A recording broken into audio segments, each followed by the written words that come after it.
आज अगर मैं आपसे पूछूं कि भारत की सबसे भरोसेमंद काम वाली गाड़ी कौन सी है, तो ज्यादातर लोग एक ही नाम लेंगे। टीवीएस, एक्सेल, 100। गांव हो, शहर हो, दूध की सप्लाई हो, गैस सिलेंडर हो, सब्जी की ढुलाई हो, इस गाड़ी ने हर जगह अपना दम दिखाया है। लेकिन अब सोचिए, वही एक्सेल अगर पेट्रोल छोड़कर इलेक्ट्रिक बन जाए तो क्या होगा? क्या ये सच में गरीब आदमी की इलेक्ट्रिक क्रांति बनेगी या फिर सिर्फ एक मार्केटिंग स्टंट होगा? दोस्तों, 2026 में टीवीएस अपनी एक्सेल 100 का इलेक्ट्रिक वर्जन लॉन्च करने की तैयारी में है, जिसका नाम टीवीएस एक्सेल ईवी या ई एक्सेल हो सकता है। कंपनी ने नाम ट्रेडमार्क कर लिए हैं, लेकिन स्पेसिफिकेशन पर अभी चुप्पी है। इस वीडियो में हम जानेंगे संभावित लॉन्च डेट, कीमत, range, battery, motor features, running cost और सबसे जरूरी, क्या ये खरीदना समझदारी होगी या नहीं। सबसे पहले बात लॉन्च की इंडस्ट्री रिपोर्ट के अनुसार यह गाड़ी अप्रैल 2026 के आखिरी हफ्ते में आ सकती है। अनुमानित तारीख 29 अप्रैल बताई जा रही है। हालांकि ये आधिकारिक पुष्टि नहीं है। अब सबसे बड़ा सवाल, कीमत कितनी होगी? उम्मीद है 60,000 से 70,000 रुपए एक्स शोरूम। अगर ये इसी रेंज में आती है तो ये भारत की सबसे सस्ती भरोसेमंद इलेक्ट्रिक मोपेड बन सकती है। अब आते हैं रेंज पर, क्योंकि असली खेल यही है। सोशल मीडिया पर कुछ लोग 400 किलोमीटर की रेंज बता रहे हैं, लेकिन सच्चाई यह है कि इस बजट में 400 किलोमीटर रेंज फिलहाल संभव नहीं है। बैटरी टेक्नोलॉजी और लागत को देखते हुए रियलिस्टिक रेंज आपका देखने को मिलेगा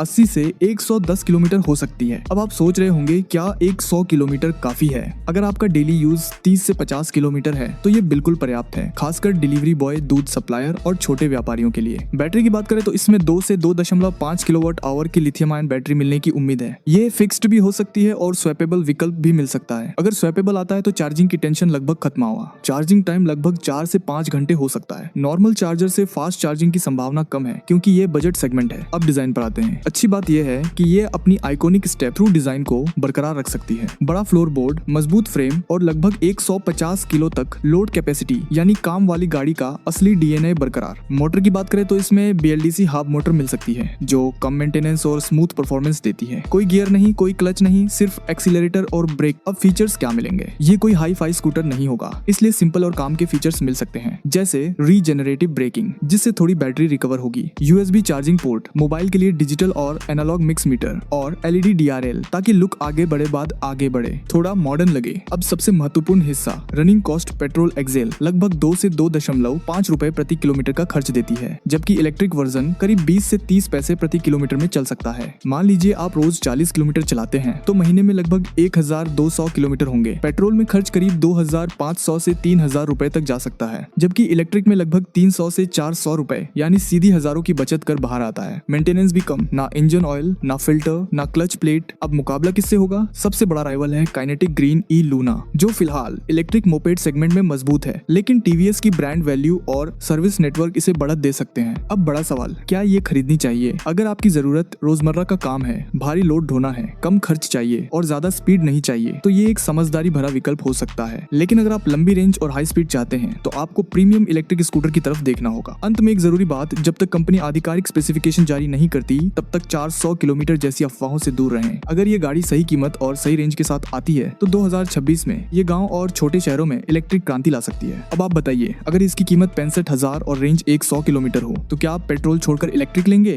कमेंट में जरूर लिखें। अगर आपको ऐसी ही फैक्ट बेस्ड जानकारी चाहिए तो चैनल को सब्सक्राइब करें, क्योंकि यहाँ हम अफवाह नहीं सच्चाई बताते हैं। अगली वीडियो में हम इसका सीधा मुकाबला काइनेटिक ई लूना से करेंगे और बताएंगे कौन है असली पैसा वसूल। मिलते हैं अगली वीडियो में। धन्यवाद।